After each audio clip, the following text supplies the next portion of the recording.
On the outskirts of a small town lies a dense forest known for its mysterious and rarely visited locations.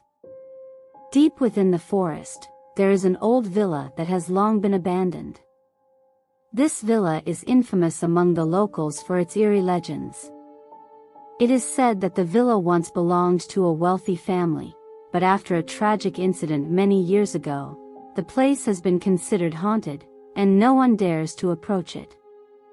One day, a group of 4 friends, Aria, Rudi, Siska, and Dito, decides to explore the villa. They are adventure seekers and horror enthusiasts, and they think it would be exciting to investigate the old villa while filming a video for their YouTube channel. They do not believe in ghost stories and see this as an opportunity to explore the history of the place. The journey to the villa is not easy. They have to navigate a slippery, winding path through the forest. The air is damp and cold, and the sounds of the forest at night add to the unsettling atmosphere. When they finally reach the villa, they are greeted by the sight of a grand but dilapidated building. Its walls are covered in moss, its windows are broken, and its front door creaks as it opens. As they step inside, a chilling atmosphere immediately envelopes them. The air inside the villa is cold, and a musty smell pervades. Aria, who is leading the group, turns on her flashlight and begins to explore the spacious living room. They find furniture covered in dust, somber old paintings, and various antique items left behind. Siska, intrigued by the ghost stories, starts recording with her camera while discussing the villa's history.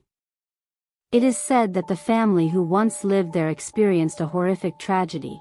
Their young daughter went missing mysteriously, and since then, the villa is believed to be haunted. Suddenly, they hear footsteps coming from the floor above. They all stop, glancing at each other with wide eyes. There is no one else there, so the sound should not be happening. Cautiously, they make their way upstairs, discovering a long, dark corridor lined with many closed doors. In one of the rooms, they find a children's bedroom still filled with toys and small furnishings.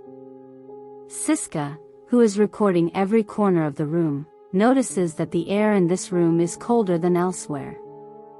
She feels as though something is watching her, but nothing is visible.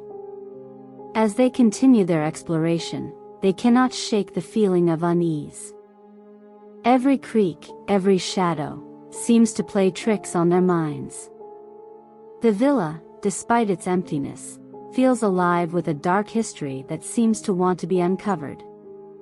As the night grows later, they decide to rest in the living room. They joke to ease the tension, but the underlying fear starts to seep into their hearts. Despite coming with the intention of making a video and having fun, they cannot shake the feeling that they are not alone in the villa. Something, or someone, seems to be watching their every move. As the clock strikes 1 in the morning, the tension in the villa reaches a new high. Aria, Rudi, Siska, and Dito feel increasingly uneasy with each passing moment. They decide to come up with a plan and find a way to leave the villa before things get worse. Siska, who is most affected by the tension, decides to review the footage from their camera. In one of the recordings, she sees something unexplained, a faint figure of a young girl, standing in the corner of the room and then disappearing. The figure is clearly visible on the screen, even though no one saw it directly when they were in the room. "What did you see, Siska?" Dito asks, his voice trembling. Siska shows the recording to the others, and they are horrified. They realize that the figure might be the little girl mentioned in the diary they found. Aria feels they need to investigate further about the girl and the tragedy that befell her. "Maybe we should search other parts of the villa," Aria suggests. "There might be more clues beyond these rooms." With this decision, they continue their exploration of the villa. They discover a hidden room behind a bookshelf in the living room. The room is filled with various documents and old letters that seem to belong to the family who once lived there. Among the documents, they find a letter that is particularly significant. The letter is written by the mother of the missing child, describing her despair and deep pain after losing her daughter. The letter notes that her daughter, Lily, vanished mysteriously after a new nanny started working at the house. The mother wrote that she felt something malevolent in the villa, something that caused loss and suffering. As they read the letter, the lights suddenly flicker and then go out. The air in the room becomes extremely cold, and they feel an eerie vibration around them. They begin to hear soft whispers that cannot be explained, as if something is speaking to them from the darkness. As they try to understand the letter, a loud scream suddenly fills the room. They turn around and see a dark shadow moving across the wall.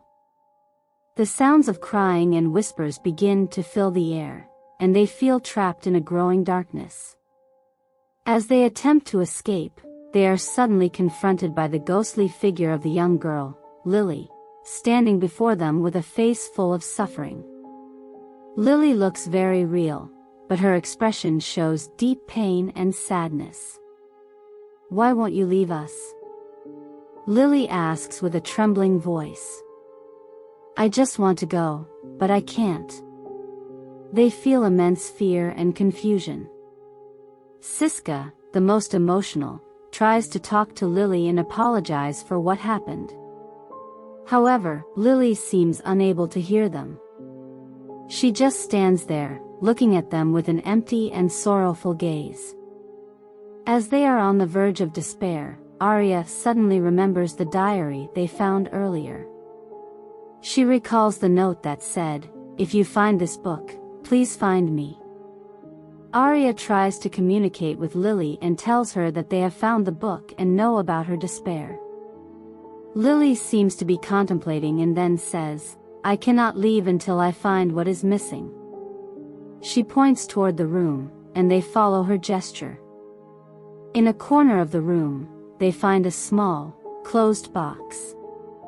With caution, they open the box and discover a small necklace with a heart-shaped locket.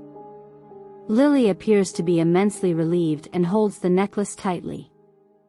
"This is it," she says, her voice growing calm. "I can finally leave." With the necklace in her hand, Lily gradually fades away, leaving the room with a profound sense of peace. The strange sounds and whispers cease, and the air around them becomes warmer. Emma, Rudi, Siska, and Dito feel a mix of relief and sadness as they finally leave the villa. They walk out of the villa with mixed feelings, thankful that they helped Lily find peace, but also frightened and bewildered by the experience they just had. They finally leave the haunted villa and return to the outside world. They will never forget the experience, and they vow never to return to such a place filled with mystery and darkness. As the morning light begins to creep into the villa, Aria, Rudi, Siska, and Dito feel a growing sense of urgency. Their attempt to leave has been thwarted, and they realize they must confront the villa's secrets if they are ever to escape. The group decides to search for additional clues that might help them understand what happened in the villa and find a way out. They explore rooms they had previously overlooked, including a small attic space that is accessible via a narrow staircase. When they reach the attic, they find it filled with old furniture covered in white sheets, dusty boxes, and cobwebs. As they move through the clutter, Siska stumbles upon a wooden trunk hidden behind a stack of old crates. The trunk is locked, but after some effort, Rudi manages to pry it open with a crowbar. Inside the trunk, they find a collection of old family photographs, letters, and a diary. The diary appears to belong to the missing child, Lily. The pages are filled with childish drawings and scribbled notes, revealing a glimpse into her life before she vanished. One entry stands out, describing Lily's fear of a new nanny who had come to the villa. Lily had sensed something wrong about the nanny and mentioned feeling watched all the time. The entry ends with a chilling note: "The nanny wants me to stay here forever." As they read through the diary, they hear strange noises coming from the attic. The temperature drops suddenly, and they feel an icy draft. Shadows move across the walls, and the atmosphere becomes increasingly oppressive. The group feels as though they are being watched by unseen eyes. Aria, trying to keep everyone calm, suggests that they return to the main floor to regroup. However, as they descend the stairs, they notice that the villa seems to be shifting. The layout appears to change, and familiar rooms seem different. It becomes clear that the villa is not only haunted but also seems to be alive and actively trying to prevent them from leaving. Desperation sets in as they realize they are running out of time. The villa's malevolent presence seems to be growing stronger, and every attempt to find an exit is met with resistance. They hear disembodied voices whispering their names and see fleeting glimpses of ghostly figures. At this point, their fears are further heightened when they discover that their phones and flashlights are malfunctioning. They are left in near total darkness, with only the faint light of the morning sun filtering through the broken windows. Their sense of direction becomes distorted, and they find themselves walking in circles, unable to locate the villa's exit. As the day progresses, the tension in the villa reaches its peak. The group feels trapped, and their frustration and fear begin to take a toll on their morale. They have explored every corner of the villa, but it seems that no matter where they go, they cannot find a way out. In their desperation, they return to the attic to investigate further. The diary they found earlier contains a map of the villa, but parts of the map are missing or torn. They notice that the map hints at hidden passages and secret rooms that could hold the key to their escape.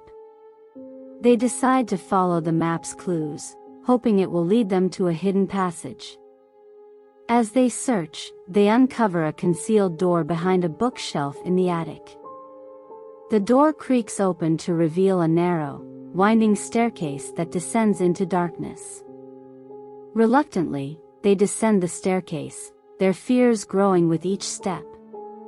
At the bottom, they find themselves in a small, dimly lit room filled with old, broken furniture and dust-covered toys.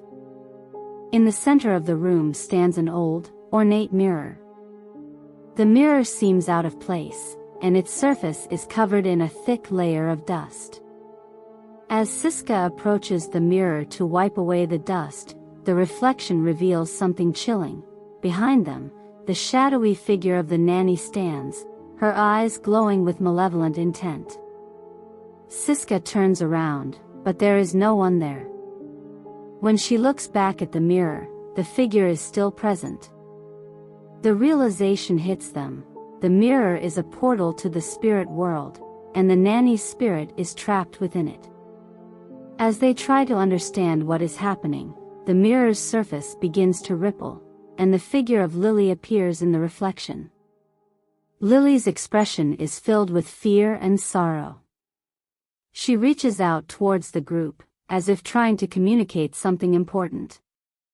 Aria, sensing that this may be their only chance to break free from the villa's grip, approaches the mirror. She recalls the diary's note about the nanny and realizes that the nanny's spirit is preventing Lily from moving on. To set things right, they must confront the nanny and free Lily's spirit. The group begins to piece together the diary's clues and the map's hints. They understand that the key to escaping lies in breaking the curse that binds Lily and the nanny to the villa. They find an old ceremonial dagger hidden in a chest, which seems to be a crucial part of the ritual to release the spirits. They perform the ritual as described in the diary, using the dagger to break the mirror and release the trapped spirits. The room is filled with a blinding light, and the spirits of Lily and the nanny are freed. The mirror shatters, and the villa's malevolent presence seems to dissipate. As the light fades and the dust settles, the group finds themselves in the villa's entrance hall. The villa is no longer dark and oppressive but appears to be returning to its former, decrepit state. The door to the outside is now accessible, and they can finally leave. Just as they are about to exit, they hear a child's voice calling out to them from behind. They turn around and see Lily standing there, her face now peaceful and serene. She thanks them for freeing her and offers a final, grateful smile before fading away. Relieved but exhausted, they step outside and find themselves back in the forest. The villa behind them seems to vanish into the mist, leaving only the echoes of its haunted past. As they make their way back to civilization, they reflect on the harrowing experience they've just endured. They have helped a lost spirit find peace and escaped from a place of terror. They vow to share their story with the world but keep the details of their encounter with Lily and the nanny a secret. The villa remains a dark and mysterious place, but its curse has been broken. The spirits of Lily and the nanny are finally at rest, and the haunted villa is left to fade into obscurity.